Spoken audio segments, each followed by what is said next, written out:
Welcome to Principal Center Radio, bringing you the best in professional practice. Here's your host, Director of the Principal Center and Champion of High-Performance Instructional Leadership, Justin Bader. Welcome, everyone, to Principal Center Radio. I'm your host, Justin Bader, and I'm honored to be joined today by my guest, Ellen Feig Gray. Ellen is founder of Parent with Perspective, a developmental psychology researcher and positive psychology practitioner. She's the author, with Angela Stockman, of Hacking School Culture, Designing Compassionate Classrooms. And now, our feature presentation. Ellen, welcome to Principal Center Radio. Thank you, Justin. Great to be here. I wonder if we could start by just framing up why compassionate classrooms need to be designed, right? As adults, we think if we model, if we just kind of teach our expectations, then kids will treat each other well and will have the kind of classrooms that we want. What need did you see in classrooms around the country that prompted you to bring this design thinking approach to compassionate classrooms? That's a great question. Actually, Angela and I were inspired by design thinking, and particularly because it begins with empathy. Designers always look at their audience. Who are they designing for, whether they're designing a product or a service, and ask, what are the needs and interests of the people I'm designing for? So that really resonated with us. And, we kind of riffed on the theme of beginning with empathy. And we asked, what if practicing empathy was the first step to designing our children's education? And design thinking begins with empathy and takes the process of defining, ideating, prototyping, and testing. And because we're talking about classrooms, education, where relationships are built and culture and climate is being formed, and it's a psychological environment, we thought that beginning with empathy is the best place to start, understanding the needs and interests of our students, teachers, and leaders, and learning is a process. So the process of design thinking, with its invitation to develop ideas, to prototype them, to test them, and to iterate through that process, is, we think, a really ripe environment to practice design thinking. Let's talk about that idea of iteration, because, often we notice that we don't get it right the first time. Every teacher has had a moment in the first couple of weeks of school where they think, we're off to an okay start, but there's this one thing that we need to keep working on. I was a middle school science teacher, and often it was when we would get into labs and people would start moving things around the room, and, that I would realize, I thought we had this more dialed in, but we need to go back to the drawing board a little bit here. So what does that iteration look like when it comes to classroom culture? Because, in one sense, it does feel like we get one chance to get it right at the beginning of the year, but we also know that there are opportunities to iterate. So how have you seen that play out in classrooms? We actually don't see that there's an endpoint that we could call right, that because we're talking about in dynamic environments with all kinds of complexity and intersection of complexity, we really recommend the just do it and try it kind of, Nike attitude. What we observed is that so many teachers and administrators often rely on a packaged program, of which there are many wonderful ones, to address the concept of school culture.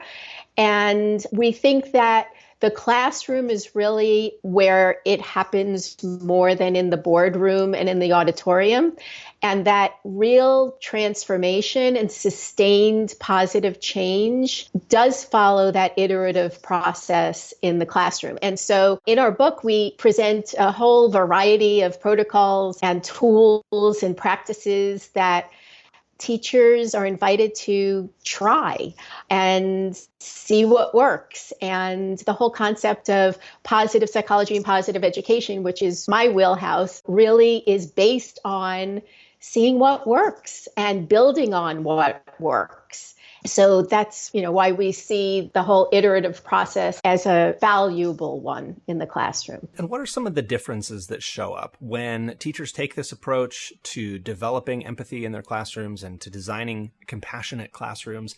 How does that look different from what we might think of as just a traditional approach? We set up the rules at the beginning of the year, we practice procedures. What's different in the classrooms that you see? As we see it, it's more interactive, it's more vulnerable. And as Brene Brown points out, vulnerability is actually a strength, not a weakness. It is more relationship-based. It relies on creating an atmosphere of open communication, respectful communication, skeptical communication. But I'd like to get back to where we've started, which is empathy. And we think that's really the power of this approach too, is not kind of dropping in an approach or lifting and dropping, I should say, an approach into teaching or learning. It's more of a first understanding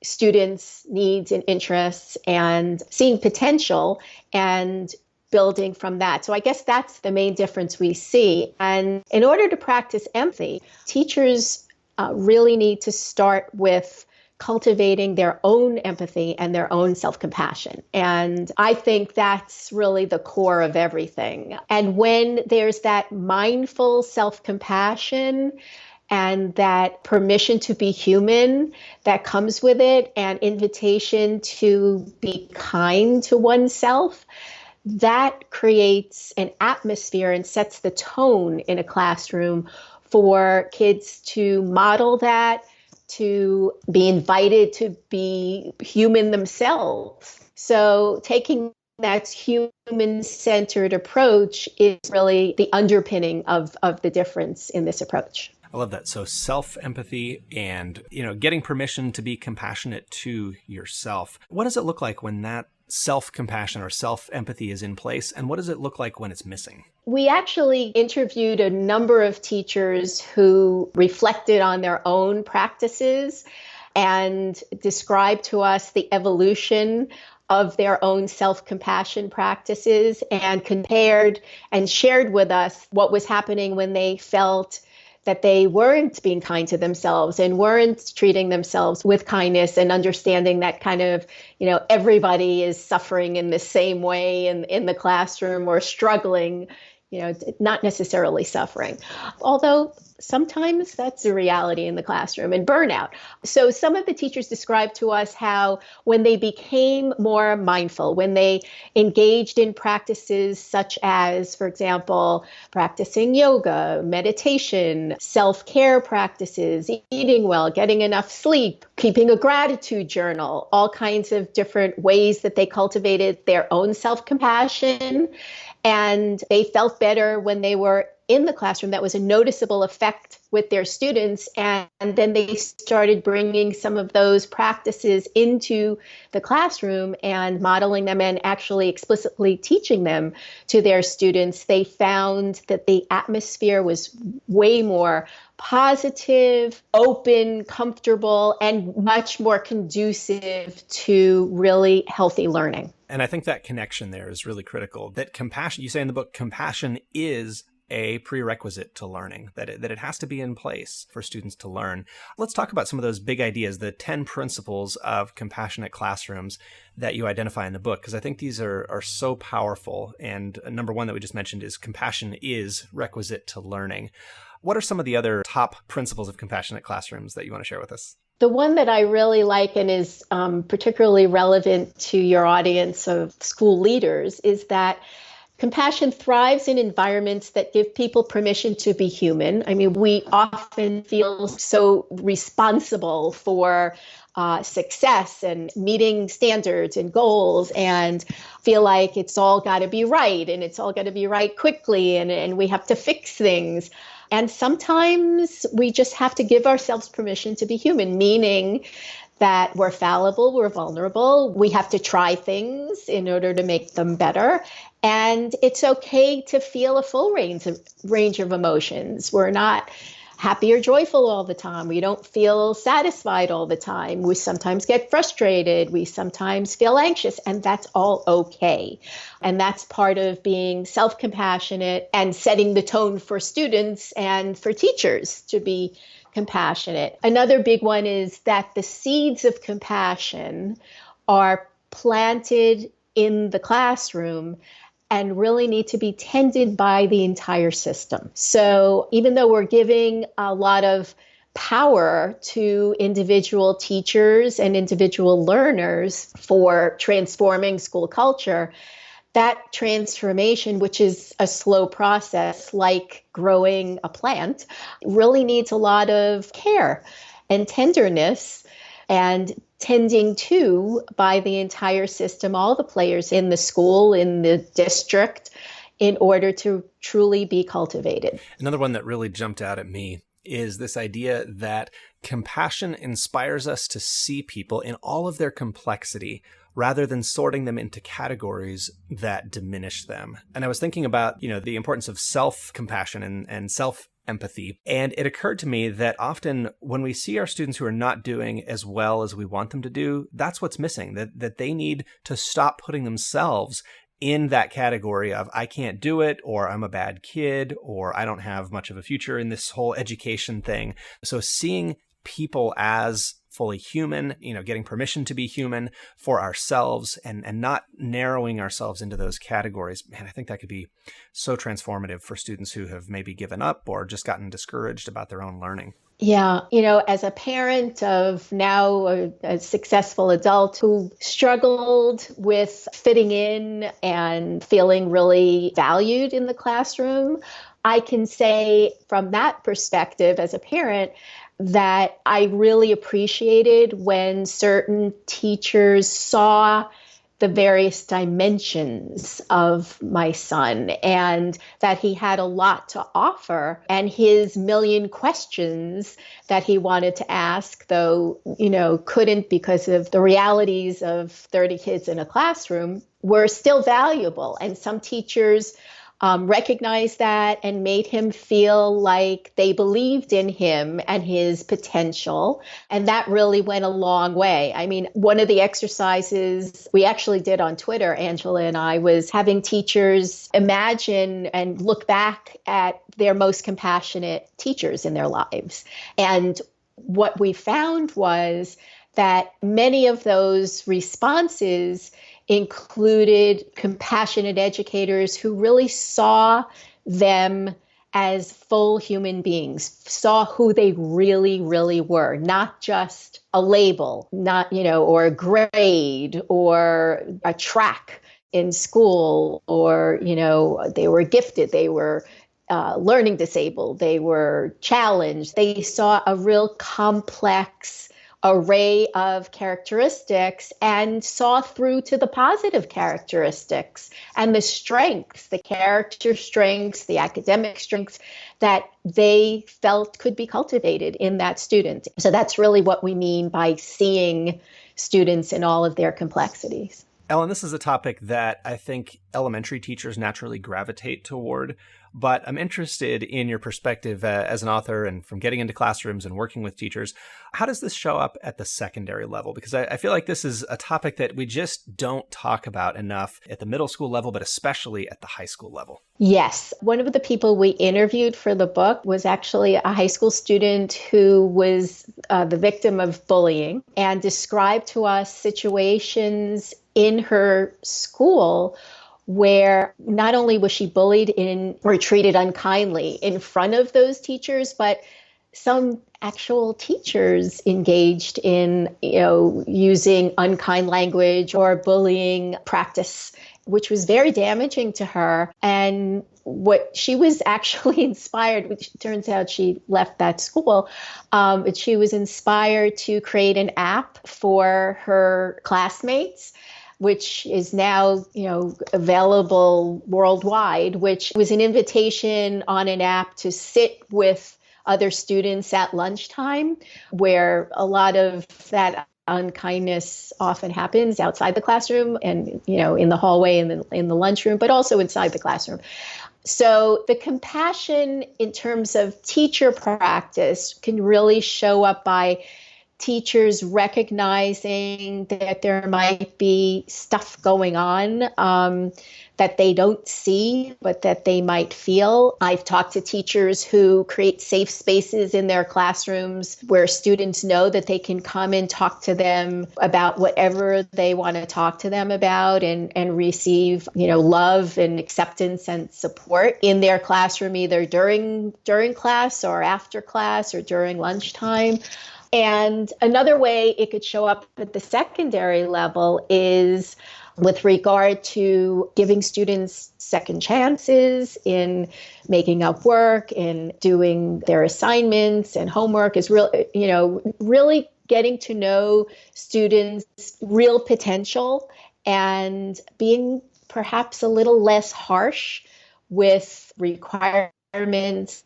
And of course, everybody has to meet the same standard. We're not saying, throw away curriculum, throw away standards, but maybe being a little bit more human in relating to students, because they come to school with baggage like we all do, and difficult lives often, and, that we don't see.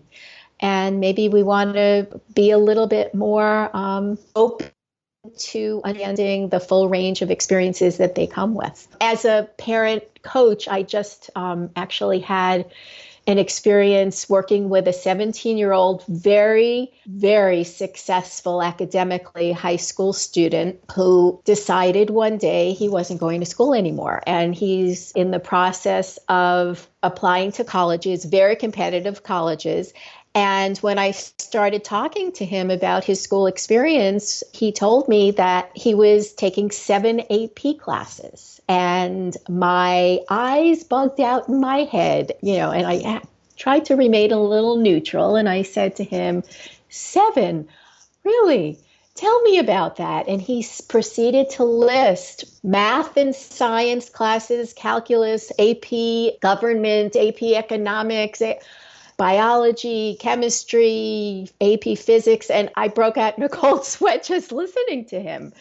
I think he really invited compassion, well, certainly in me, and had his school advised him in a humane way, perhaps they would not have let him register for 7 AP classes, even though academically he was capable.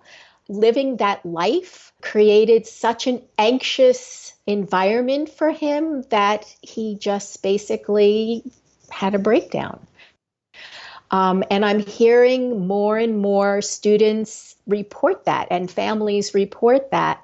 Yes, we want our kids to succeed. We want them to do well. We want them to thrive. But is it really doing them a favor to push them in ways that are beyond the bounds of what is actually humanly possible? And don't we want to balance their emotional and social lives with their academic lives in mentoring them and helping them flourish and succeed? Because what's the end goal anyway? We want them to be flourishing adults. And flourishing adults are not successful or, don't flourish if they're being pushed beyond their means and their potential and their capabilities, which is often superhuman, if they're not practicing self-compassion and if they don't have people around them to nurture them. And I think that's such an important perspective, because it's not that student needed additional tutoring or, a productivity strategy to get through all of his homework. He needed to cut himself some slack and realize what I'm trying to do is too much. No one could handle all of this. And if I can't handle it, that's not a negative about me. That's just a sign that I need to give myself a little bit of a break here. Exactly. I mean, the schedule that he described to me was beyond freshman college schedules. So if people want to learn more about the book and more about your work, Ellen, where's the best place for them to find you online and read more about hacking school culture, designing compassionate classrooms? Okay, so Angela and I have created a community online. The best place to reach out to us is on compassionateclassrooms.org, compassionateclassrooms.org. They can give us their name, or not even their name, just their email address, and stay in touch with us. And we provide a lot of free resources to our community. We link them to a pretty robust Google Drive file, which has all kinds of links to articles, links to various books, people who are doing research in the field, tools, protocols, practices that we've developed and that other people have developed. So that's probably the best way to reach us. We have a pretty active Facebook group called Compassionate Classrooms, and they can reach out to us on Twitter at Ellen Feig Gray. And we've just started an Instagram page called Hacking School Culture.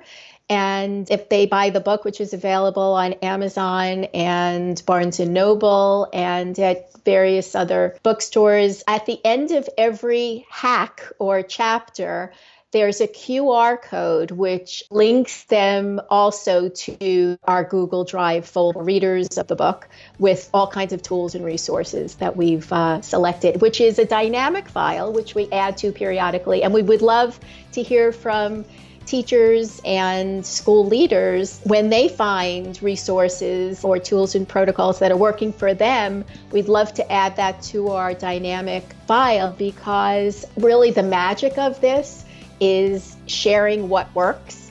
And that goes back to that, iterative process of trying things and defining, aligning, and refining our practices. Ellen, thank you so much for joining me on Principal Center Radio. Thank you, Justin. Pleasure to be here. Thanks for listening to Principal Center Radio. For more great episodes, subscribe on our website at principalcenter.com/radio.